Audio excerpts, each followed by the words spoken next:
Hello everyone and welcome to my channel. Today we are about to discuss signals and spectra, focusing on the Fourier series of unipolar triangular wave function.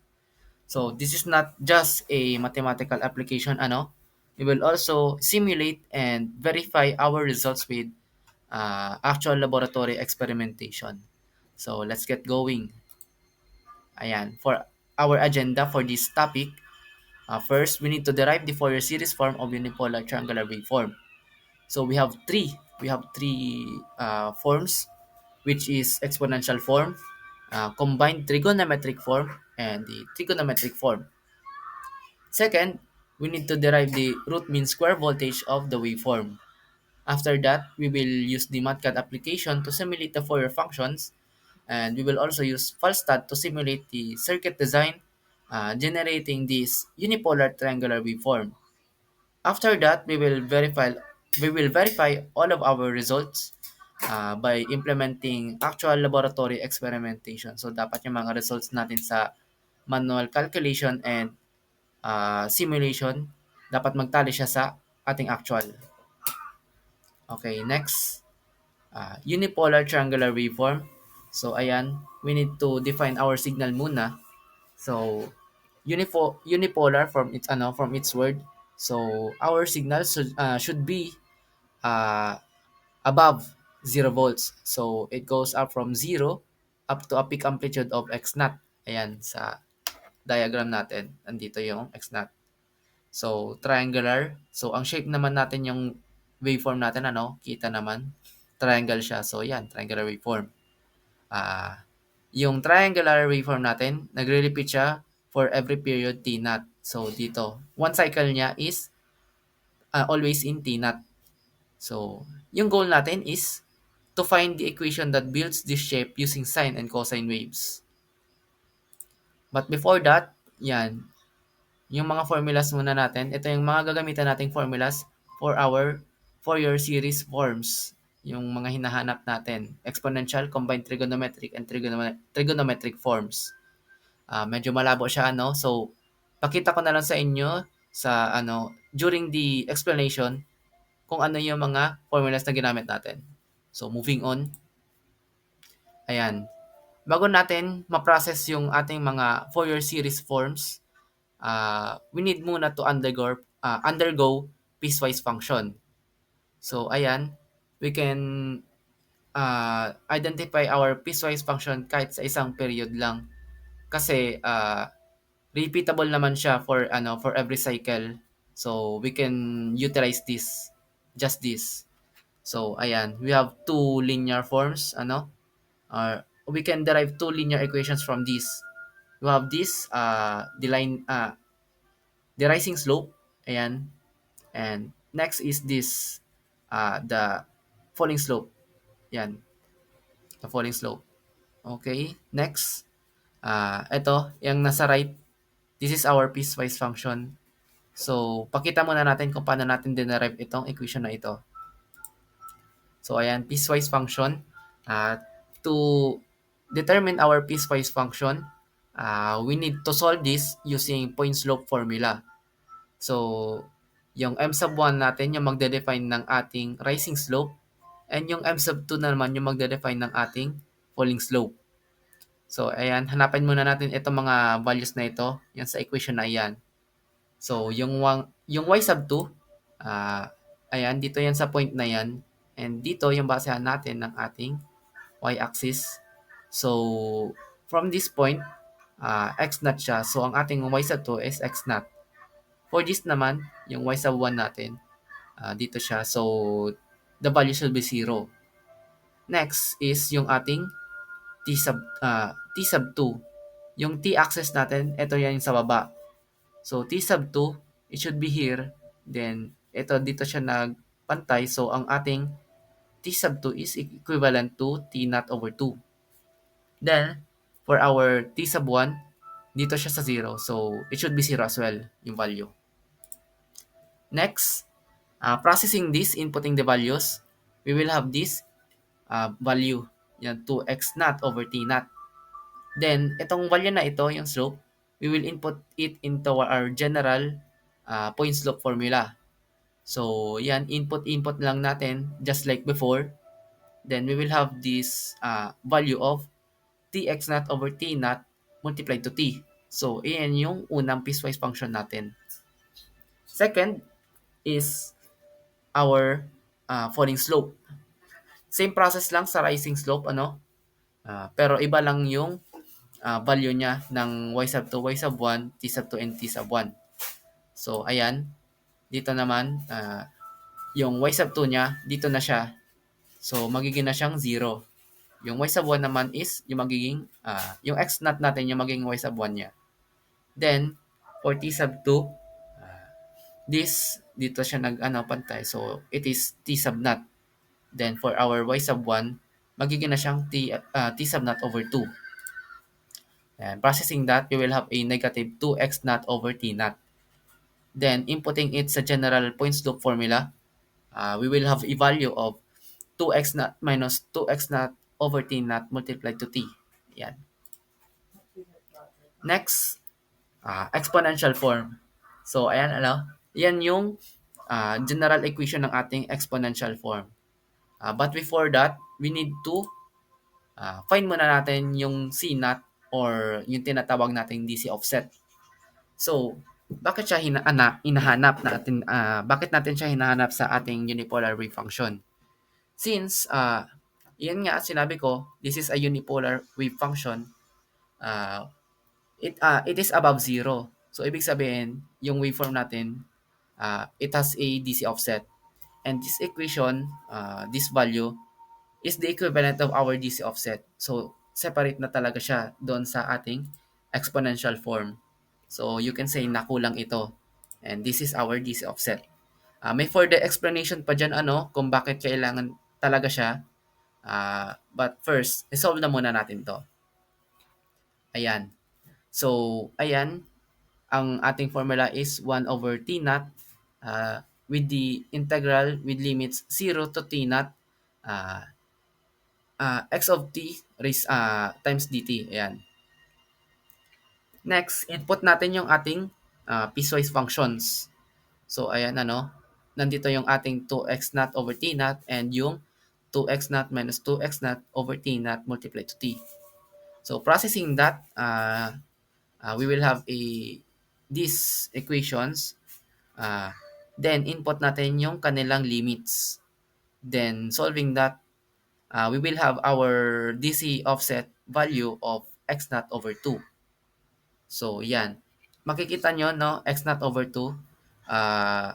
You can say na this is equivalent to the area of the triangle. So, kung gusto nyo ng shortcut kung paano mahanap yung value ng ating unipolar triangular waveform, so yung DC offset natin could be is equivalent to the value of the area of the triangle. Ayan. Next. Find naman natin yung ating CK.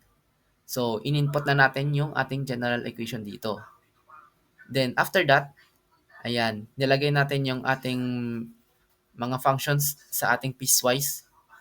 And, ayan, dinefine ko siya as I sub 1 and I sub 2 kasi medyo mahaba kasi siyang i-process. So, ayan, inuna muna natin yung ating I sub 1. Para madali natin siyang ma-solve, sinubstitute muna natin yung ating coefficients. Yan, yung ating negative j k omega naught should be equivalent to a. Then, processing that, a raised to 2 is equal to negative k squared omega naught squared. Kasi yung j, magiging magiging 1 ang value niya pag ini-square natin. Okay? Then, input niyan, processing the internal by parts. So, ayan, u is equal to t, dv is equal to e raised to at multiplied to dt. Then, processing our equation, t in the integral of t e raised to a multiplied by t dt is equivalent to e raised to at over a squared multiplied to at minus 1. So, ayan, ito yung equation natin. Input na lang natin yung ating coefficients o yung substituted values. So, ayan. Processing that, makukuha natin itong Ito, yung equation na ito. Then next, ayan. After inputting our limits, supposedly, may makakancel talaga diyan na value kasi yung yung omega sub yung omega sub naught natin is equivalent to 2 pi over t naught. So, inputting yan na may t naught over 2 tayo na limits and t naught, no, 0 pala. Yan. T naught over 2 and 0. May makakancel talaga. Ito 0 makakancel kasi automatically 1. Ito, ayan, nakakancel yung 2 natin and yung t naught natin. So, after processing that, we will have this equation. So, yung I sub 1 natin will be equivalent to negative 2x naught over t naught k squared omega naught squared multiplied to e raised to negative jk pi multiplied to negative jk pi minus 1 plus 1. Yan. Next, process naman natin yung ating I sub 2. So, input rin na, and nilagay lang natin yung ating function, yung kanina. Then, after that, define yung ating limits and processing, we will have these equations. So, ayan. Again, sineparate ko na naman siya into its own parts, part A and part B. Since medyo mahaba rin ulit siyang i-process. Medyo masikip kasi sa ating screen. So, yan. Part A muna yung ating isolve. To solve this, we need to implement Euler's formula. So, yung Euler's formula, is coming from this. E raised to j theta is equivalent to cosine theta plus negative j sine theta. So, yung theta natin, it will be equivalent to itong negative k pi natin para magtali siya. So, ayan. Implementing that, use the cosine negative k pi plus j sine negative k pi. So, yung k natin, uh, k is any integer existing. So, ayan.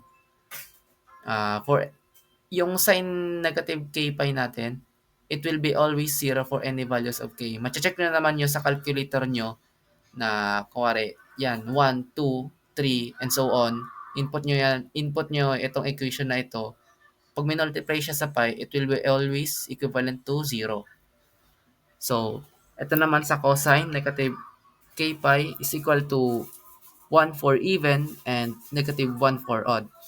So, ayan, ang ini-state lang naman yan, pag tig-try nyo sa calculator, if yung values of k nyo is equivalent to 2, 4, 8, 16, 32, at kung ano pa man na even numbers yan, it will be always equivalent to 1. And otherwise, kung odd naman yung values nyo, it will be always negative 1. So, we need to define this kung paano into a simpler equation. So, processing that, ayan, yung cosine negative k pi natin will be equivalent to negative 1 raised to k. So, interchanging siya magiging 1 and negative 1 depending sa ating values of k. Then, iyan, input natin yung e raised to negative jk pi, it will be equal to 0 plus negative 1 raised to k. Then, tanggalin natin yung 0, magiging equivalent siya to negative 1 raised to k. Next, ayan, implementing the Euler's property. Ayan, yung nakuha natin. Then, ayan, yung ating coefficient, since medyo malaki siya, we need to substitute it into k para mapasimplehan natin. Ayan, 2x naught over t naught k squared omega naught squared, magiging k siya. Then, implementing that, input natin sa ating I sub 1. So, ito yung magiging equation niya. And doon sa part B natin, ito rin yung magiging equation niya. Yan. Then, after that, add up yung I sub 1 natin and yung part B. So, we will have this equation. Yan, ayan. Hanggang dito sa uli. Okay, next. Ito naman. Kaya hindi ko sinali yung part A kanina kasi hindi tugma yung kanyang coefficient doon sa iba. So, for us to be able to match it with others, lalo na't dinefine natin yung coefficient na yan into k, so we need to apply conjugation. So, ayan. Para makuha natin yung 2x naught over t naught k squared omega naught squared, we need to multiply it into t naught jk omega naught over t naught jk omega naught. So, ayan. Processing that, automatically may mga matatanggal dyan. So, ito, yung T naught, omega naught, automatically pwede naman i-substitute na yung omega naught ng 2 pi over T naught. So, makukuha natin yung 2 pi. So, ayan. Kaya may nakasabi dito na, may value na dito na jk to pi. Ayan. Then, add up. I-total na natin yung all parts. Yung ating I sub 1, yung part A, and yung part B. So, nakuha na natin yung I1 tapos part B. Adapt na lang natin yung sa part A. Then, ayan, may mga makakancel na values. So, we are left with the equation K multiplied to 2 multiplied to negative 1 raised to K minus 2.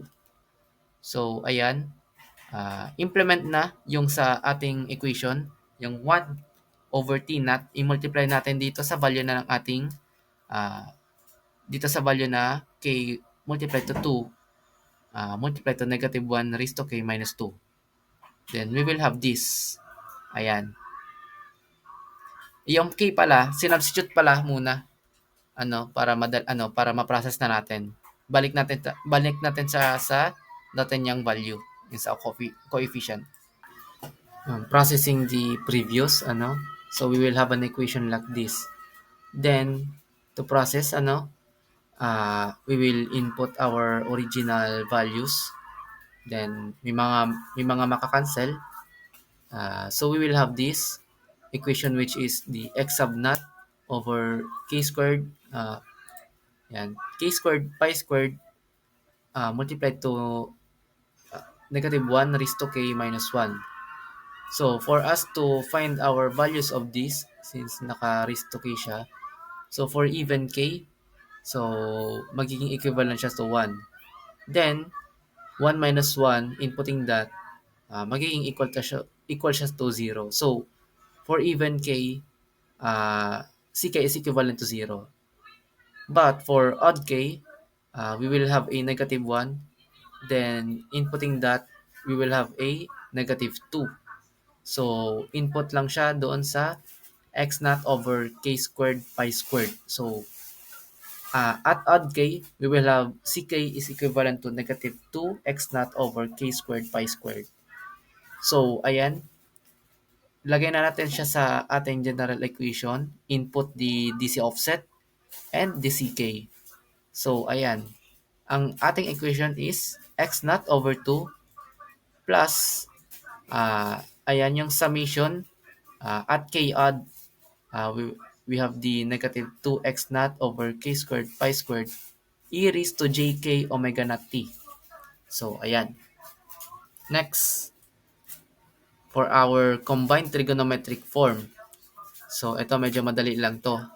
So, this is our equation. So, since nahanap na natin yung ating DC offset and meron na tayong CK, so, di na natin kailangan mag-derive. Ayan, input lang natin. Define the values of CK and C naught. Ayan, CK is equivalent to negative 2x naught over k squared pi squared. So, ito, para mahanap natin yung ating magnitude ng CK, so, ayan, implement natin itong square root, then yung ating input, yung CK, negative 2x naught over k squared pi squared raised to squared plus 0 raised to squared. Yung 0, ang dinedepict niyan is yung imaginary value. But since ang CK natin does not have an imaginary value, so automatically we will input it as 0. So processing that, we will have a 2x naught over k squared pi squared. Yan yung ating magnitude. Then, para mahanap natin itong theta k na to, theta sub k na to, we need to do the polar form of our ck. So, ayan, processing this, we can use the arctan multiplied to the imaginary number over the real number plus the plus pi. So, ang pinagbasehan natin yan is dito. So, dito sa right, most right. So, ayan. Since ang ating imaginary number is 0, we can assume na ito yung pangalawa na yan will be the one na gagamitin natin. Since ang ating A is less than 0, yan, negative siya. So, applicating that, we will have a arctan multiplied to 0 over negative 2x naught over k squared pi squared plus pi. So, ito, yung na yan, value na yan, automatically, magiging 0 siya. Kasi 0 lang naman siya.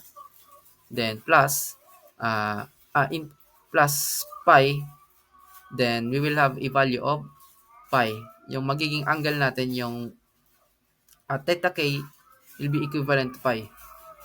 Then, inputting that, we will have a value of, ayan, ito nasa bottom left. So, we have x naught over 2 plus the summation at k odd 4x naught over k squared pi squared cosine cosine k omega naught t plus pi. So, ito, ang pi natin ang nagsisignify ng ating phase shift of the waveform. Next, sa trigonometric form. Ayan. So, we have processes So, we have a sub naught, we have a sub k, and we have b sub k. So, may mas easier na method to solve this, but we need to keep in touch with our fundamentals. So, we will do the long process. Pero, may mga preset naman tayong values. So, ayan. Yung A sub naught natin is equivalent lang naman siya sa C naught or C sub naught. So, automatically, ang A naught natin is equivalent to X naught over 2. Then, to find AK, ayan. Dito na tayo magsisimula, Input lang, dati lang na process.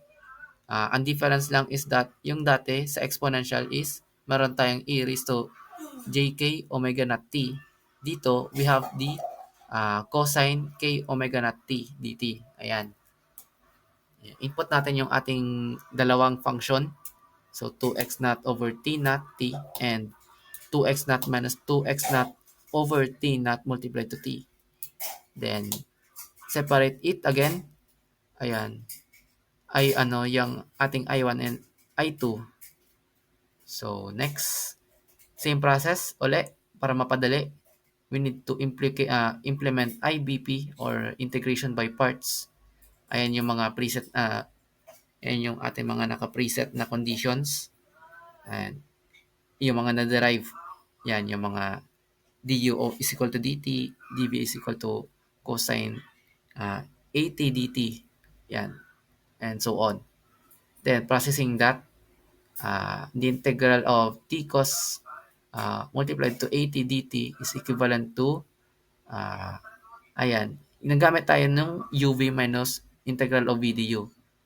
After processing that, we will have this t over a sine sine 80 plus 1 over a squared cosine 80. Then, next, yan. Yung dinefine natin dati lang, yung kanyang coefficient. Let a is equal to k omega naught. So, yung k omega naught natin yung input natin doon sa equation ng a. Then, we will have this. Then, integrate and input your limits. Then, substitute the original value, lalo na dito sa omega naught. Then may mga maka-cancel diyan na terms, then we will have this equation. Ayan. Then next naman, ayan, sa I2, I sub 2, same process rin doon sa una. So ayan, mangyayari is, ayan, dito sa baba. Yun ang pinagbasehan natin ng ating value kung bakit may mga maka-cancel. So ayan, sin k omega naught t naught will be equivalent to sin 2k pi, since yung omega naught natin is responsible for canceling out doon sa t naught and no, exactly yung sa ating limits may maka-cancel. So at sin 2k pi, it will be always equal to 0. Same thing naman sa ating t naught over 2. So, magiging siyang sin k pi. So, ayan, 0 rin ang magiging kalalabasan niya. Pares lang sila for all values of sin with any integer multiplied to pi. Next, ito naman sa ating cosine. So, yung unang limit natin sa t sub t naught. So, we will have a cosine 2k pi. This will be equivalent to 1 kasi even na siya. Even na yung k natin is multiplied to 2. So, automatically, kung ano man ang value ng ating k will be always equal to an even number. Then, next naman sa t naught over 2. Yan. Yung t naught over 2 naman natin, maka-cancel yung 2. So, we will have a cosine k pi. Then, since wala naman since it is multiplied to 1 only, so interchangeable yung magiging value niya from 1 to negative 1 at any values of k. So gamitin lang natin yung sa kanina, magiging siya negative 1 raised to k. Next, ayan. So gamitin natin yung fixed nating values, yung mga pre-process na natin So for cosine k omega naught t naught, magiging siyang equal to 1. And for cosine k omega naught t naught over 2, magiging siyang equivalent to negative 1 raised to k. Then processing that input, then we will have a value of I2 which is 2x naught over t naught multiplied to k omega naught raised to 2 multiplied to negative 1 k minus 1. Ayan, ito. Then after this, we can now process nung ating a raised to k, a sub k pala. Then ayan, input yung 2 over t naught. Then multiplied sa inad natin na I sub 1 and I sub 2. I-add natin yung dalawa. Then makikita nyo naman parehas yung kanyang coefficient. So we can apply the distributive property. So magiging siyang malalabas yung 2x naught over t naught multiplied to k omega naught raised to 2. Malalabas yan. Then we will have the 2 multiplied to negative 1 raised to k minus 1. Then yung 2 natin, i-multiply natin sa coefficient natin. So magiging siyang 4x naught over t naught multiplied to k omega naught raised to 2. Ayan. Then processing that again, i-multiply natin siya sa ating 2 over t naught. So magiging siyang 8x naught over t naught 2 multiplied to k omega naught raised to 2. Then ayan, yung i-multiply pa rin sa negative 1 raised to k minus 1. Then define our omega naught sa dati niyang sa original niyang value para may ma-cancel. Then we will have this equation 2x naught over k squared pi squared multiplied to negative 1 raised to k minus 1. Then dati lang na process for even k magiging siyang equivalent to 0. So ang for even k ang ating ak is equal to 0. And for odd k naman, we have negative 2. So, ang AK natin for odd will be equivalent to negative 4x x naught over k squared pi squared. So, ayan. AK is equivalent to negative 4x naught over k squared pi squared at k odd. Yan ang condition sa ating AK. Next, hanapin naman natin ang ating BK, B sub k. Same process rin. We have our I1 and I2. Applicate our identity by parts, although different na kasi sine na yung inaano natin sa ating function. So we have the integration of t sine of at multiplied to dt. Then we will have this 1 over a squared sine at minus t over a cos at. Then input our coefficient. Wala siya nakasend pero pares lang yun sa kanina. Yung ating a is equivalent to k omega naught. So, ayan. Input lang. Same process. We have our limits 0 to t naught over 2 for I1. Then, we have the t naught over 2 to t naught for I2. But first, process muna natin ay itong I1. So, ayan. Set na naman natin ang ating values for sine and cosine with our respective limits with t naught over 2 and 0. So, ayan. We have sine k pi is equal to 0, cos k pi is equal to negative 1 raised to k, sine 0 to 0, and cos 0 to 1. Then, implement. Yan. Yung mga 0 will be cancelled out. Okay. Then, we will have this equation for I1 which is negative x naught over k omega naught multiplied to negative 1 raised to k. Next, I2, same process rin, no? Separated into two parts, part A and part B.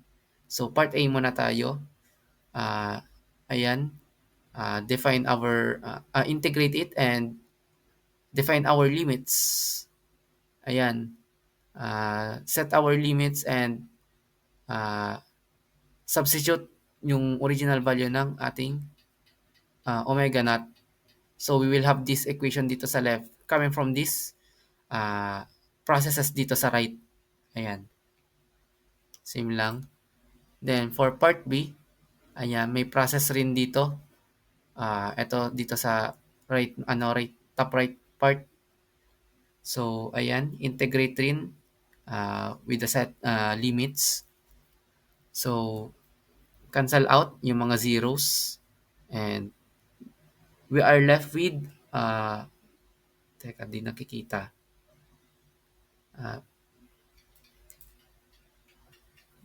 Basta, ayan, we will have a value of 2x naught over t naught minus x naught over k omega naught multiplied to negative 1 raised to k. Ayan. Na-process pa. Dito na, no? Kita na dito. Ayan. Ayan ang process natin. Then, ayan, implement. Since nakuha na natin yung buwan natin and yung part A and part B, okay, we will have this. So, multiply it into 2 over t naught. Then, add all of 3 of them. Ayan. Then, may makakancel. So, we are left with the value of bk is equal to 0. So, wala tayong value sa ating bk. So, ayan. Input our values. So, we have a naught. Well, meron tayong a naught. And we also have ak. Yung bk lang natin yung wala. So, ito ang ating equation. So, x naught over 2 plus the summation at k odd negative 4x naught over k squared pi squared cosine k omega naught t. Yan. Okay. Next, ito naman sa ating root mean square voltage or VRMS. So, ito yung ating equation for that. May shortcut dito but since I want you to see kung ano talaga yung tamang ano niya, yung original process niya, ito yung ginawa ko. So, ayan. Input natin yung ating dalawang function. Dati lang. But dito, ayan, dito, kita niyo to. Finactor out ko yung ating 2x naught, negative 2x naught over t naught. And yan, may square siya. So, ayan. We are left with this. After processing that, we will have this 4x naught squared over t, naught squared dito. Then dito, meron rin yan. But, yung ating meron tayong ditong nakamultiply na t minus t naught raised to squared. Yan, dt. Then, processing. We will have that. I-define muna natin itong sa ating t minus t naught para madali lang siyang ma-integrate. So, let t minus t naught equal to u. Then, du will be equal to dt. Then, ayan. Magiging na siyang u raised to 2 du. And dito naman sa kabila, t raised to 2 dt. So, ayan. We will have this equation 4x naught squared over t naught cube multiplied to t cube over 3 with limits 0 to t naught over 2 plus u cube over 3 with limits negative t naught over 2 to 0. By the way, pinalitan ko yung limits niya kasi nag-substitute tayo, So, ayan, para makuha natin yung ating limit, dito siya, ayan. At t is equal to 0, input natin yan, yung value ng ating t sub o into t. So, magiging siya t naught minus t naught will be equal to 0. So, yan ang ating first limit. Then, second, magiging siyang input natin yung ating t naught over 2. Then, processing, we will have a negative t naught over 2. So, ayan ang ating second limit, yung lower limit natin. Upper limit itong isa, ito lower limit. Then, ayan, processing all of that, we will have this, and makakancel yung ating t naught cube, yung ating 4 and 8, may matitirang 2 sa baba, multiplied to 3. Ayan. Then, we will have this. Then, processing that, we have 2x naught over 6. 2x naught squared over 6. Then, input natin siya sa naka-squared nating na VRMS. Kailangan natin siyang square root. Then, cancel yung 2 and 6. Matitira 3 sa denominator. Then, ayan. Square yung x naught over 2. So, we have VRMS is equivalent to x naught over the square root of 3. So, yan. We need to check now yung ating mga equation. So, first, in the piecewise function, kung paano siya na-simulate. So, ayan, dinefine natin ng value ang ating piecewise function. And ganito yung pagkakakonstruct niya kasi if nilagay lang yung kagaya sa kanina na dinefine niya lang from 0 to t naught over 2 and t naught over 2 to t naught. Ang mangyayari lang is one triangle lang. So, we need to make it repeatable. So, kaya naglagay ako nitong function na to, yung modulo, at modulo of t and t naught. Then, yan. Yan na nagde-define na ng ating repeatable periodic function. Then, ayan ang kinalabasan niya. Next, ayan naman, sa exponential form, tama kung di natin nilagay yung ating DC, probably lang siya, pa-fluctuate lang siya from positive to negative, and ang middle niya is sa 0. But since may DC offset tayo, so above 0 siya. And ang ating peak is equivalent to 1. And for that, ang ginamit natin Eto, since ang statement natin sa ating equation is that at any odd k integer, ah, so kailangan natin i-convert ang ating k into something na odd lang ang lalabas sa kanyang number. So ayan, kaya nilagay natin ng 2n minus 1. So this value will always make an output which is equivalent to an odd integer. So ayan. Eto, since ano pala siya, uh, exponential, so we have an imaginary value dito sa ating exponential. Since naka ano siya, jk omega naught t. Yan. So for the for the plot to be able to analyze it, we need to uh, multiply our function into its real complex into real function. Kailangan niyang i-multiply para mabasa ng ating plot. By the way, nakalimutan kong sabihin but the reason for sa exponential form, let me go back. Ayan. Since itong equation natin sa ck, k squared ay negative 2x naught over k squared pi squared. So, what if yung ating k is equivalent to 0? So, magiging siyang indefinite.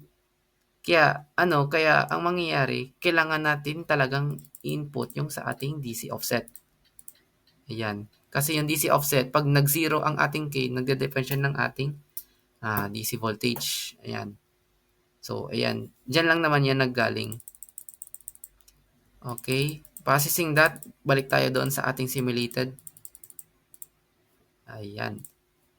Same process rin sa combined trigonometric. Set the properties with the set time range at 5 cycles with the harmonic of 101th harmonic. 101st harmonic pala. Yan. Then input lang yung ating equation. Then ayan, pares lang yung mga output nila.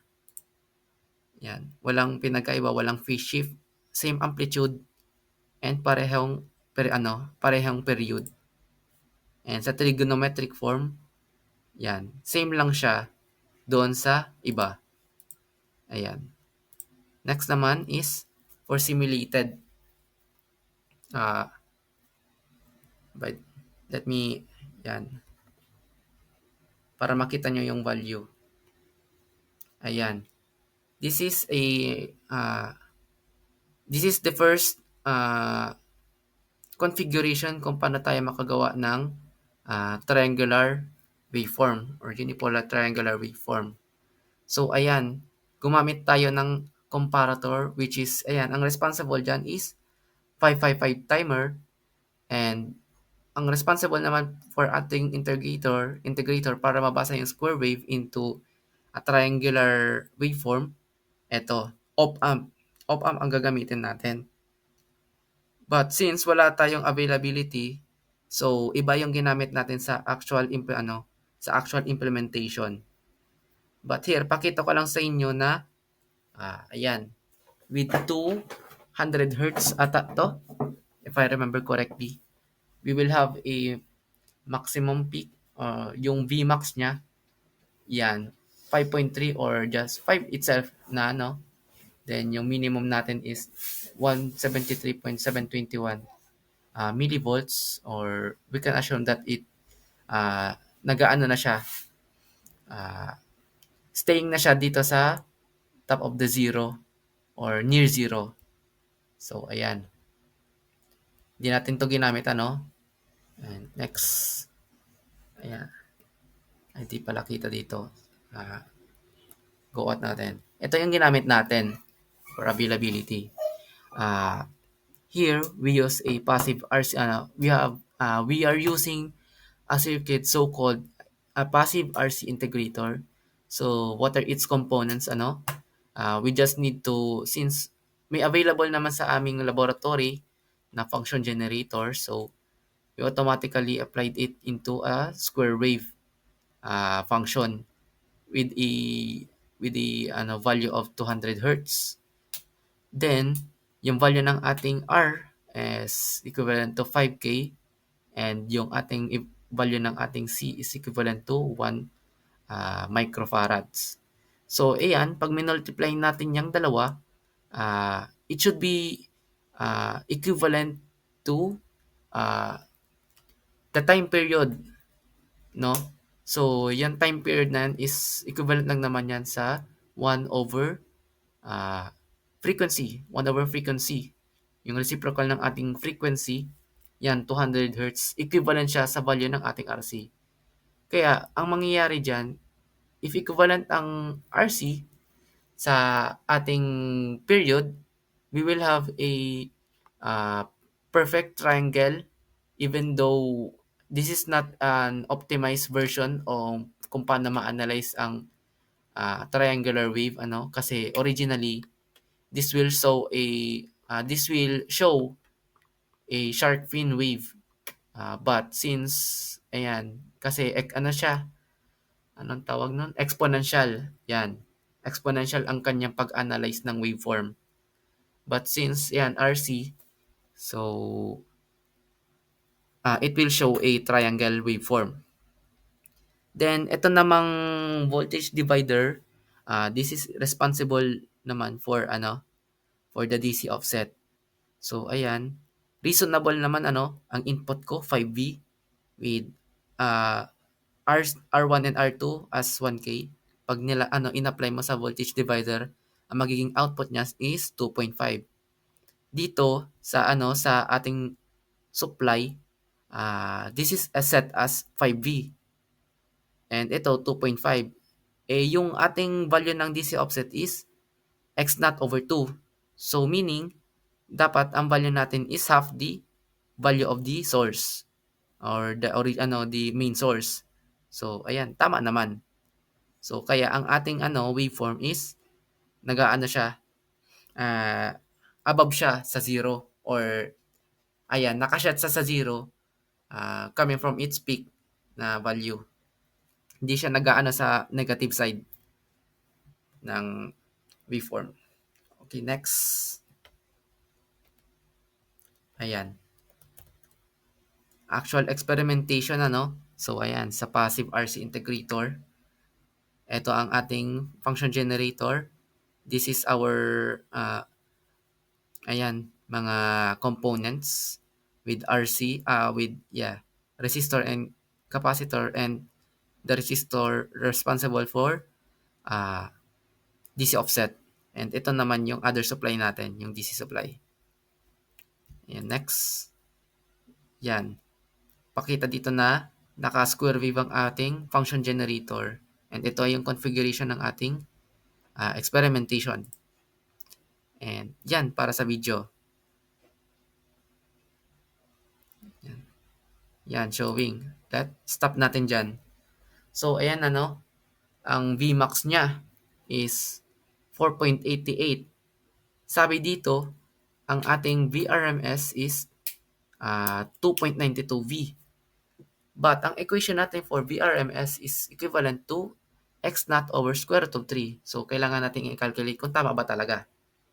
If hindi nagtali, then mali itong mali itong waveform natin, or no, itong circuit construction, I mean. Anyway, 4.88 over 2. Square root of 3. We have a 2.817, or you can say that it is 2.9, which is you can say that it is almost exactly the same, so this is correct. Also, we should compare it with the simulated. Ayan. Back again dito. Ayan, dito nakasabi dito 4.8 rin. Ayan. Di napakita dito yung VRMS niya, Ay, ayun, yung VRMS niya. 2.83 ang kanyang VRMS, 2.851 or equivalent 2.9. So ayan nga, tama yung ating uh, simulated and actual. And it is tallying doon sa ating derived na equation sa VRMS. So ayan. By the way pala, this passive RC integrator, this is optional po for using in triangular waveform kasi if itatali natin talaga yung RC sa kanyang source, uh, yung output na ito, yung magiging peak niya will be not really equal to zero and your set na peak. Ang mangyayari diyan is nag-attenuate yung ating signal. So as the RC goes higher, magiging mas perfect yung itsura ng ating triangular waveform, but in an expense dun sa kanyang power, or yan, na-attenuate talaga siya. So much better talaga na maggamit nitong isa, yang sa comparator and integrator. Anyways, for the conclusion, correct naman yung ating mga Fourier series forms. Yung ating VRMS is tallying sa simulated and sa actual, and I think there's nothing going wrong with our topic for this day. Anyways, that's all. Thank you.